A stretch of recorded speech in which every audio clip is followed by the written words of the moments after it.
ನಾಳೆ ಇಂಡಿ ಹಾಗೂ ಎನ್ಡಿಎ ಅಂಗಪಕ್ಷಗಳ high voltage meeting. Chandrababu Naidu ನಿತೀಶ್ಗೆ ಪ್ರಧಾನಮಂತ್ರಿ ಮೋದಿ ಕರೆದಿದ್ದಾರೆ, ಬನ್ನಿ ಅಂತ ಕರೆದಿದ್ದಾರೆ. ನಾಳೆ ದೆಹಲಿ ತಲುಪಲಿದ್ದಾರೆ ಚಂದ್ರಬಾಬು ನಾಯ್ಡು ಮತ್ತು Nitish. The rise of Chandrababu Naidu ಇದೆಯಲ್ಲ, ದಟ್ ಈಸ್ ಸಮಥಿಂಗ್ ಅಮೇಜಿಂಗ್. ಇಬ್ರು ನಾಯಕರ ವಿಶ್ವಾಸ ಗಳಿಸೋದಕ್ಕೆ ಇಂಡಿ, ಯಾಕಂದ್ರೆ ಇಂಡಿ ಹಿಪ್ಪೆ ಮಾಡಿಬಿಟ್ರೆ ಅನ್ನುವ ಭಯದಲ್ಲಿದ್ದ. ತೀವ್ರ ಕುತೂಹಲ ಕೆರಳಿಸಿದೆ ಬುಧವಾರದ ರಾಜಕೀಯ. Certainly the rise of Chandrababu Naidu something very fascinating. ಅದ್ರ ಬಗ್ಗೆ ಮಾತಾಡೋಣ. ಯಾವಾಗಾದ್ರೂ ಜೈಲಿಗೆ ಹೋದ್ರು, ಅವಮಾನ ಎದುರಿಸಿದ್ರು, ಹಗರಣಗಳನ್ನ ಮೈ ಮೇಲೆ ಹೇಳ್ಕೊಂಡ್ರು. ನಾಳೆ ದೆಹಲಿ ಅಂಗಳದಲ್ಲಿ ರಣರೋಚಕವಾದಂಥ ರಾಜಕೀಯ ನಡೆಯುತ್ತೆ. ಇಂಡಿ ಕೂಟದಿಂದ ಸರ್ಕಾರ ರಚಿಸಲು ಇನ್ನಿಲ್ಲದ ಸರ್ಕಸ್ ಒಂದ್ ಕಡೆ ನಡೀತಾ ಇದೆ. ಇಲ್ಲಿವರೆಗೂ ಯಾವ ಕೂಟಕ್ಕೂ ಕೂಡ ಮತದಾರ ಬಹುಮತವನ್ನ ಕೊಟ್ಟಿದ್ದಾನೆ. ಎನ್ಡಿಎ ಕೂಟ ಕೊಟ್ಟಿದ್ದಾನೆ. ಎನ್ಡಿಎ ಮೈತ್ರಿಕೂಟ ಕೊಟ್ಟಿದ್ದಾನೆ, ಬಹುಮತ ಇದೆ. ರಾತ್ರಿ ಈಗ ಎನ್ಡಿಎ ಯಾಕೆ ಇವರನ್ನ ಕರಿಬೇಕು ಅಂತಂದ್ರೆ, ಬಿಟ್ಟೋಗ್ಬೇಡಿ ನಮ್ಮನ್ನ ಅನ್ನೋ ಕಾರಣಕ್ಕಷ್ಟೇ. ಅರ್ಥ ಆಯ್ತಾ? ಪ್ಲೀಸ್ ಡೋಂಟ್ ಲೀವ್ ಅಸ್ ಅಂತ. ಎನ್ಡಿಎಗೆ ಬಹುಮತ ಇದೆ, ಸಹಜವಾಗಿ ಬಹುಮತ ಇದ್ದೇ ಇದೆ. ಬಿಜೆಪಿಗಿಲ್ಲ ಬಹುಮತ. I hope I am making sense. So ಏಕಾಏಕಿ ಸುದ್ದಿಗೋಷ್ಠಿಯನ್ನ ಚಂದ್ರಬಾಬು ನಾಯ್ಡು ರದ್ದುಗೊಳಿಸಿದ್ದಾರೆ. ಇಂಟ್ರೆಸ್ಟಿಂಗ್. ಬಹಳ ಕುತೂಹಲ ಕೆರಳಿಸಿದೆ ಚಂದ್ರಬಾಬು ನಾಯ್ಡು ನಡೆ. ಈಗಾಗಲೇ ಸರ್ಕಾರ ರಚನೆಗೆ ಎನ್ಡಿಎ ಇಂಡಿ ಸರ್ಕಸ್ ಏನೋ ನಡೀತಾ ಇದೆ ಒಳಗೆ. ಚಂದ್ರಬಾಬು ನಾಯ್ಡು ಯಾವ ಮೊಬೈಲ್ ಫೋನ್ ನಲ್ಲಿ ಸಿಗ್ತಾರೆ ಅನ್ನೋದೇ ಈಗ ಇಂಡಿ ಮತ್ತು ಎನ್ಡಿಎಗೆ ಬಹಳ ಆಲೋಚನೆಯಲ್ಲಿರೋದು. ಕಿಂಗ್ ಮೇಕರ್ ಆಗಿ ಹೊರಹೊಮ್ಮಿದ್ದಾರೆ ಚಂದ್ರಬಾಬು ನಾಯ್ಡು. ಆಂಧ್ರದಲ್ಲಿ ವೈಎಸ್ಆರ್ಸಿಪಿಗೆ ಸೋಲು, ಸಿಕ್ಕಾಪಟ್ಟೆ ಹೀನಾಯ ಸೋಲು. ಸಿಎಂ ಸ್ಥಾನಕ್ಕೆ ರಾಜೀನಾಮೆ ಸಲ್ಲಿಸಿದ್ದಾರೆ ಜಗನ್ ಮೋಹನ್ ರೆಡ್ಡಿ. ರಾಜ್ಯಪಾಲರಿಗೆ ರಾಜೀನಾಮೆ ಪತ್ರವನ್ನು ಸಲ್ಲಿಸಿದ್ದಾರೆ. ಈ ಆಂಧ್ರದಲ್ಲಿ ಜಗನ್ಮೋಹನ್ ರೆಡ್ಡಿ ಅವರದ್ದು ಬಹಳ ಮಜವಾದಂತ ಒಂದು ಸರ್ಕಾರ ಇತ್ತು.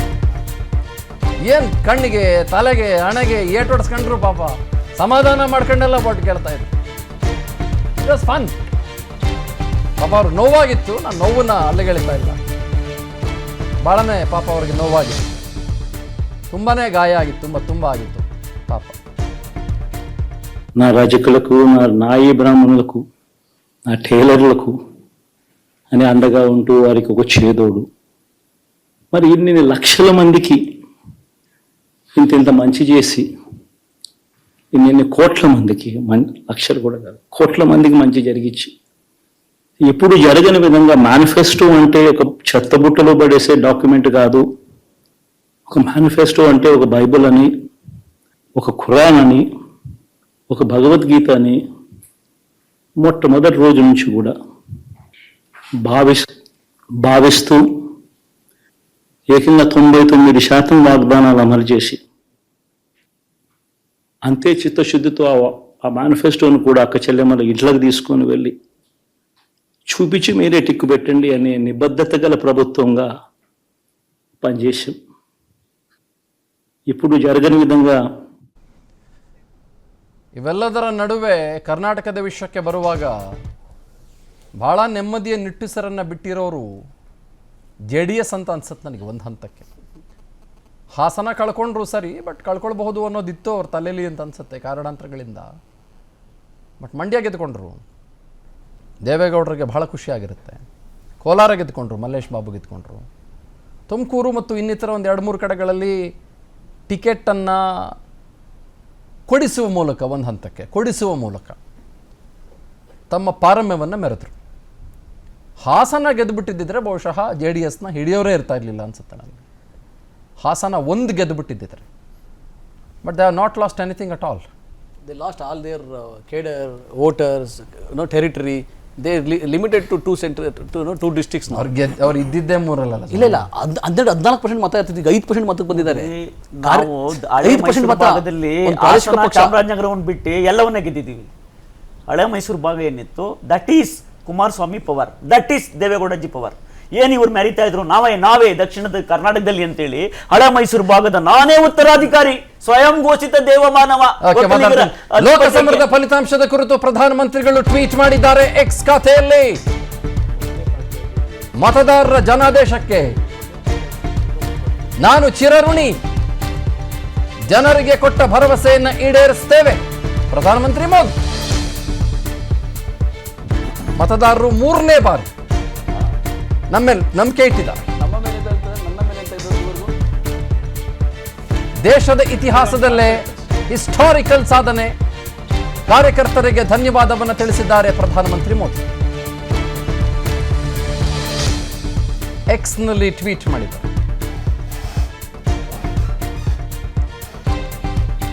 ಅದಕ್ಕೆ ಹೆಸರು ಟ್ವಿಟರ್ ಅಂತಾನೆ ಚೆನ್ನಾಗಿತ್ರಿ.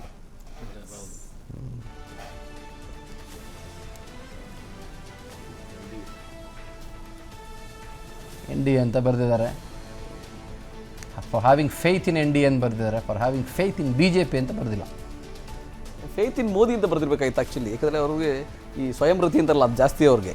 ಕಾಂಗ್ರೆಸ್ನವರಿಗೆ ಮೋದಿ ಅನ್ನೋದು ಇಲ್ಲ ಬ್ರದರ್, ಆ ಜಪದಿಂದ ಅವ್ರಿಗೆ ಹೊರಗಡೆ ಕಳೆದ 155 ಭಾಷಣಗಳಲ್ಲಿ, ನರೇಂದ್ರ ಮೋದಿ ಅವರ 155 ಭಾಷಣಗಳಲ್ಲಿ 3104 ಬಾರಿ ಈ ಮೋದಿ ಅಂತ ಸ್ವಯಂ ಪ್ರತಿಷ್ಠೆ ಪ್ರಶಂಸೆ ಮಾಡ್ಕೊಳ್ಳೋದಿಲ್ಲ. 3104 ಬಾರಿ ಎಣಿಸಿದ್ದೀರಾ ನೀವು? ನಿಮ್ಮಂತ ಹಿರಿಯ ಪತ್ರಕರ್ತರು ಮಾಡುವ ಅನಾಲಿಸಿಸ್, ನಿಮ್ಮಂತ ಹಿರಿಯ ಪತ್ರಕರ್ತರು ಮಾಡುವ ಯಾವ ಹಿರಿಯರಿ? ಕೇಳಿ, ಅಲ್ಲ ಮೇಧಾವಿ ಪತ್ರಕರ್ತರು ಮಾಡುವ ಅನಾಲಿಸಿಸ್ 155 ಇಲ್ಲ ಕೇಳಿ, ರಿಪೋರ್ಟ್ 155 ಭಾಷಣಗಳಲ್ಲಿ ನರೇಂದ್ರ ಮೋದಿ ಅವರು ಈ ಮೋದಿಯಿಂದ ಹಿಂಗಾಗಿದೆ, ಈ ಮೋದಿಯಿಂದ ಹಿಂಗಾಗಿದೆ ಅಂತ ಸ್ವಯಂ ಪ್ರಶಂಸೆ ಮಾಡ್ಕೊಡೋದು 3100. ಒಬ್ಬ ಸಾಮಾನ್ಯ ಬಡ ಕುಟುಂಬದಿಂದ ಬಂದಂತ ಒಬ್ಬ ದೇಶದ ಪ್ರಧಾನಮಂತ್ರಿ ಹೇಳ್ಕೊಳ್ಳೋದು ತಪ್ಪಿಲ್ಲ. ಆದ್ರೆ ನೀವು ಉದ್ಯೋಗ ಅನ್ನೋದ್ರ ಬಗ್ಗೆ ಅಷ್ಟಲ್ಲಿ ಮಾತಾಡಿದ್ರು, ಬರೀ 50 ಸಲ ಮಾತಾಡಿದ್ರೆ ಉದ್ಯೋಗ ಅನ್ನೋ ಪದ ಆಯ್ತಾ? ದೇಶ ಅನ್ನೋದು ಮುಖ್ಯ ಅಂತ ಭಾಷಣ ಬರೀ ಮಾತಾಡೋದಲ್ಲ, ನಮ್ಮ ನಡೆಯಲ್ಲಿ ನುಡಿನಲ್ಲಿ ಎಲ್ಲರಲ್ಲೂ ಇರಬೇಕು. ಅದಿಲ್ಲ, ಬರೀ ಇಂದಿರಾ ಅಂತ ಹೇಳಿದ್ರಿ, ನೀವು ಬರೀ ನೆಹರು ಅಂತ ಹೇಳಿದ್ರಿ, ರಾಹುಲ್ ಅಂತ ಹೇಳ್ತೀರಿ. ಪತ್ರಕರ್ತರು ನಾವಲ್ಲ, ಅದೆಲ್ಲ ಅದು ನಾವ್ ಹೇಳ್ಕೊಳ್ಳಲ್ಲ ಆ ತರ ಅಲ್ಲ. ಆಮೇಲೆ ದೇವದೂತ ನಾನು, ನನ್ನ ದೇವರು ಕಳಿಸಿದ ಯಾರು ಇತಿಹಾಸದಲ್ಲಿ ಯಾರು ಹೇಳಲ್ಲ. ಹೌದು, ಈಗ ತಾವು ಆಮ್ ಆದ್ಮಿ ಅವ್ರು ಹೇಳ್ಬೇಕು ನನಗೆ, ಈಗ ತಾವೇನ್ ಸಾಧನೆ ಮಾಡಿದಿರೋ ಮಾಡಿಲ್ವೋ ಬಿಡಿ, ಇಟ್ಸ್ ಫೈನ್, ನೋ ಪ್ರಾಬ್ಲಮ್. ನೀವು ಪಂಜಾಬಲ್ಲಿ ಇದ್ದೀರಿ, ದೆಹಲಿಯಲ್ಲಿ ಇದ್ದೀರಿ, ವಿಧಾನಸಭೆ ನಡೆಸ್ತಾ ಇದ್ದೀರಿ, ಓಕೆ, ಸಮಸ್ಯೆ ಇಲ್ಲ. ನಿಮ್ದು ಏನೇನೋ ಸಮಸ್ಯೆಗಳಿದ್ದಾವೆ, ಜನ ಒಪ್ಪೇ ಬಿಡಬೇಕು, ನಿಮ್ಮನ್ನು 100ಕ್ಕೆ 100 ಲೋಕಸಭೆಯಲ್ಲಿ ಸ್ಥಾನಗಳನ್ನೇ ನಿಮಗೆ ಗಿಟ್ಟಿಸಿಕೊಳ್ಳುವಂತೆ ಮಾಡಿಬಿಡಬೇಕು ಅನ್ನೋದನ್ನೆಲ್ಲ ನಾನು ಒಪ್ಪೋದಿಲ್ಲ. Okay, you still have lot of time to go, lot of things to carry forward for. ಈಗ ಯಾರು ನಿಮ್ಮ ಪ್ರಧಾನಿ ಯಾರು? ಒಂದು ವೇಳೆ ನೀವೇನಾದರೂ ಇಂಡಿಯಿಂದ ನೀವು ಹೇಳಿದಾಗೆ TDP ಅವ್ರನ್ನ ಸೆಳ್ಕೊಂಡ್ರೆ, JD ಅವ್ರನ್ನ ಸೆಳ್ಕೊಂಡ್ರೆ, ಅದರ್ಸ್ನ ಸೆಳ್ಕೊಂಡು ನೀವೊಂದು 300 ಮಾಡಿದ್ರೆ ನಿಮ್ಮ ಪ್ರಧಾನಿ ಯಾರು? ಅಲ್ಲ, ಅದು ನಾಳೆ ಕನ್ಫ್ಯೂಷನ್ ಅವರಿಗೆ ಇಲ್ಲಿ ಕನ್ಫ್ಯೂಷನ್ ಅವ್ರಿಗೆ ಇರಲಿ ಬಿಡಿ. ಈಗ ಆಲ್ರೆಡಿ ನಮ್ಮ ಇಂಡಿಯಾ ನಾಯಕರು ಈಗ ಆಲ್ರೆಡಿ ಏನು ರಾಹುಲ್ ಗಾಂಧಿ ಅವರು ಒಂದು ಪ್ರೆಸ್ ಮೀಟನ್ನು ಮಾಡಿ ನಾಳೆ ತೀರ್ಮಾನ ಮಾಡಿ ಹೇಳ್ತೀವಿ ಅಂತ ಹೇಳಿದ್ದಾರೆ. ಸೊ ಅಲ್ಲಿವರೆಗೂ ಸ್ವಲ್ಪ ಒಂದು ಪೇಷನ್ಸನ್ನು ಮತ್ತು ಅಲ್ಲಿ ಒಂದು ಏನು ಕುತೂಹಲ ಅನ್ನೋದು ಇರುತ್ತೆ ಎಲ್ರಿಗೂ ಸಹಜವಾಗಿ. ನೋಡೋಣ ನಾಳೆ ಒಂದು ಏನು ಇವಾಗ ಇಂಡಿಯಾ ಅಲಯನ್ಸ್ ತೆಗೆದಿರ್ತಕ್ಕಂಥ ಏನು 235 ಏನು ಆ ಸೀಟು, ನಮ್ಗೆ ಇನ್ನೂ ಒಂದು ಬಹುಮತ ರಚನೆ ಮಾಡಲಿಕ್ಕೆ ಇನ್ನೂ ಒಂದು ಸ್ವಲ್ಪ 37 ಬೇಕಾಗ್ತದೆ. ಆ 37 ಈಗ ತಾವೇ ತೋರಿಸಿದಾಗೆ ಇವಾಗ ಕಿಂಗ್ ಮೇಕರ್ ಸ್ಥಾನದಲ್ಲಿ ಇರ್ತಕ್ಕಂಥವ್ರು ಒಬ್ರು TDP ಮತ್ತು ಇನ್ನೊಂದು JDU. ಸೊ ಇವರು ಸಂಪರ್ಕಕ್ಕೆ ಬಂದಿದ್ದಾರೆ. ಈಗ ನೋಡಿ, ಮಧ್ಯಾಹ್ನನೇ ಶರದ್ ಪವಾರ್ ಅವರು ಒಂದು ಮಾತುಕತೆಯನ್ನು ನಡೆಸ್ತಕ್ಕಂಥ ಕೆಲಸವನ್ನ ಮಾಡಿದ್ದಾರೆ. ಅಲ್ಲ ಪ್ರೋಸೆಸ್ ಆಗಿದೆ. ತಾವೇ ಇವಾಗ ನೋಡ್ರಲ್ಲ, ಸ್ವಿಚ್ ಆಫ್ ಆಗಿದೆ ಮೊಬೈಲು, ಕಾಂಟ್ಯಾಕ್ಟ್ ಸಿಗ್ತಾ ಇಲ್ಲ ಅಂತ ಹೇಳಿದ್ಮೇಲೆ ಮೋಸ್ಟ್ಲಿ ಮಾತಾಡಿ ಫೋನ್ ಇಟ್ಟಿರ್ಬೋದು. ಮತ್ತೆ ನಾಳೆ ಮತ್ತೆ ಇನ್ನೊಂದು TDP ಅವರು 48 ಗಂಟೆ ನೋಡಿ. ಇವಾಗ ಈಗ ನನಗೆ ಇನ್ನೊಂದು ಕುತೂಹಲ ಏನು ಅಂತ ಹೇಳಿದ್ರೆ, ನಿಜವಾಗ್ಲೂ NDA ನೀವು 295 ಕೊಟ್ಟಿದ್ರು ಇವತ್ತು ಇವರಿಬ್ರು ಇವಾಗ ಕಿಂಗ್ ಮೇಕರ್ ಅಂತ ಏನ್ ಹೇಳ್ತಾ ಇದ್ದಾರೆ, ಈಗಲೇ ಬಂದು ಪ್ರತ್ಯಕ್ಷವಾಗಿ ಪ್ರೆಸ್ ಮೀಟ್ ಅನ್ನ ಮಾಡಿ ಇದನ್ನ ತಿಳಿಸ್ಬಿಡ್ಬೇಕಾಗಿತ್ತು. ಈಗಲೇ ಪ್ರೆಸ್ ಮೀಟ್ ಮಾಡಿ ನೋಡಿ, ಇವರು NDA ಅಂತ ನಮ್ಮವರು ಯಾರು ಮಾತಾಡ್ತಿಲ್ಲ. ಇಂಡಿಯಾ ಅಲಯನ್ಸ್ ಅಲ್ಲಿ ರಾಹುಲ್ ಗಾಂಧಿ ಅವರು ಮಾತಾಡಿದ್ರಲ್ರಿ, ನಮ್ಮಲ್ಲಿ ಒಗ್ಗಟ್ಟಿದೆ, ನಿಮ್ಮಲ್ಲಿ ಏನ್ ಒಗ್ಗಟ್ಟಿದೆ? ಒಗ್ಗಟ್ಟಿಲ್ಲ. ನೀವು ಏನು NDA ಅಂತ ಇಲ್ಲ ನಿಮ್ಮಲ್ಲಿ ಒಗ್ಗಟ್ಟಿಲ್ಲ. ಮೋದಿಜಿ ಅವರು ಭಾಷಣ ಶೆಡ್ಯೂಲ್ ಆಗಿತ್ತು, 7 ಗಂಟೆಗೆ ಭಾಷಣ ಶೆಡ್ಯೂಲ್ ಆಗಿತ್ತು. NDA ಫಾರ್ಮ್ ಮಾಡ್ತಾ ಇದೆ, ನಮ್ಗೆ ಅವಕಾಶ ಕೊಟ್ಟಿದ್ದೀರಾ. JDS ಅನ್ನು ನಾವು ಜೊತೆ ಕರ್ಕೊಂಡು ನಾವು ಸರ್ಕಾರ ಮಾಡ್ತಿದೀವಿ ಅಂತಕ್ಕಂಥ ಸಂದೇಶ ಕೊಡಬೇಕಾಗಿತ್ತು. ಸೊ ಎಲ್ಲೋ NDA ಅಲ್ಲಿ ಒಗ್ಗಟ್ಟಿಲ್ಲ ಅಂತಕ್ಕಂಥದ್ದು ಇವತ್ತಿನ ಈ ಫಲಿತಾಂಶದಲ್ಲಿ ನೀವೇನ್ ಕೊಟ್ಟಿದ್ದೀರಾ ಅದ್ರ ನೋಡಿ 48 ಗಂಟೆ ಅವಧಿ ತಗೋತಾರೆ ಅಂದ್ರೆ ಇವತ್ತು ನಿಮ್ ಜೊತೆ ಸಖ್ಯ ಮಾಡಿ ಅವ್ರಿಗೆ ಇವತ್ತು ಯೋಚನೆ ಮಾಡ್ತಾ ಇದ್ರೆ ಮುಂದೆ ಇವ್ರ ಜೊತೆಗೆ ಬಂದ್ರೆ ನಮ್ಮ ಸ್ಥಿತಿ ಏನಾಗುತ್ತೆ, ನಮ್ಮ ಪಕ್ಷವನ್ನ ಎಲ್ಲಿ ನೀವು ಮಹಾರಾಷ್ಟ್ರದಲ್ಲಿ ಚಿಂದಿ ಚಿತ್ರಣ ಮಾಡಿದ್ರು ಆ ರೀತಿ ಏನಾದ್ರು ಮಾಡ್ತೀರಾ ಅಂತಕ್ಕಂಥ ಆತಂಕ ಇನ್ನೂ ನೋಡಿ ನಿತೀಶ್ ಅವ್ರಿಗೆ ಇದೆ. ಸೊ ಅದೇನು ಇಲ್ಲ ಅಂತಂದಿದ್ರೆ ಇಷ್ಟೊತ್ತಿಗಾಗ್ಲೂ NDA ಸರ್ಕಾರ ರಚನೆ ಮಾಡ್ತಾ ಇದೆ ಅಂತ ಹೇಳ್ಬೇಕಾಗಿತ್ತು. ಕ್ಲೈಮ್ ಡಿಕ್ಲೇರ್ ಮಾಡಿ ಇಷ್ಟಕ್ಕೆ ನಿಮ್ ಪಾರ್ಟಿ ಆಫೀಸಲ್ಲಿ ಲಾಡು ಬೂಂದಿ ಪಟಾಕಿ ಅಲ್ಲ ಮಾಡ್ಬೇಕಾಗಿತ್ತಲ್ಲ. ನಿಮ್ಮ ಮೇಲೆ ಇನ್ನೂ ನಂಬಿಕೆ ಇಲ್ಲ. NDA ಬಂದ್ರು ನಿಮ್ಮನ್ನ ನಂಬುವ ಸ್ಥಿತಿಯಲ್ಲಿ ಇವತ್ತು ದೇಶದಲ್ಲಿರ್ತಕ್ಕಂಥ ಯಾವುದೇ ಪಕ್ಷಗಳಿಗೆ ಇಲ್ಲ. ಅದು ಸ್ಪಷ್ಟವಾಗಿ ಗೊತ್ತಾಗ್ತಾ ಇದೆ. NDA ಅಲ್ಲಿ ನೋಡಿ ಇಲ್ಲಿವರೆಗೂ ಎಲ್ಲರೂ ಹೇಳ್ತಾ ಇದ್ರು ಇಂಡಿಯಾದಲ್ಲಿ ಒಗ್ಗಟ್ಟಿಲ್ಲ, ಅವ್ರು ಒಂದು ದಿಕ್ಕು ಇವ್ರು ಒಂದು ದಿಕ್ಕು. ನಮ್ಮ ಏನು ಈ ಚಾನಲ್ ಅಲ್ಲೇ ನಿನ್ನೆ ಪಾಪ ರಾತ್ರಿ ಮಾಡಿದ್ರು ಒಬ್ಬೊಬ್ರು ಒಂದೊಂದು ದಿಕ್ಕಲ್ಲಿದ್ದಾರೆ ಅಂತ ತೋರ್ಸೋದು ನಾನು ಕಾರ್ಯಕ್ರಮ ನೋಡಿದೆ. ಸತ್ಯ ಅಲ್ಲ ಎಲ್ರಿ ಸತ್ಯ.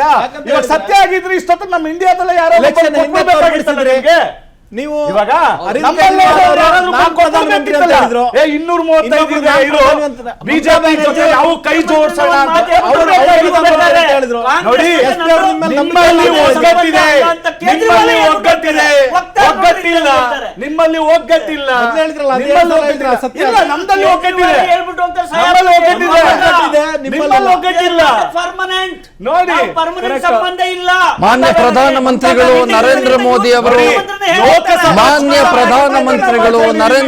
ಅವರು ಸ್ವಲ್ಪ ಹೊತ್ತಿನಲ್ಲಿ ಬಿಜೆಪಿಯ ಕಚೇರಿಗೆ ಪ್ರಧಾನಮಂತ್ರಿಗಳು ಬರಲಿದ್ದಾರೆ ಅನ್ನುವ ಮಾಹಿತಿ, ಅದರ ಜೊತೆಗೆ ಸತೀಶ್ ಅವರ ಬಹುಬೇಡಿಕೆಯಂತೆ ಭಾಷಣ ಕೂಡ ಮಾಡಲಿದ್ದಾರೆ ಅನ್ನುವ ಒಂದು ಮಾಹಿತಿ ನಮಗೆ ಸಿಗ್ತಾ ಇದೆ.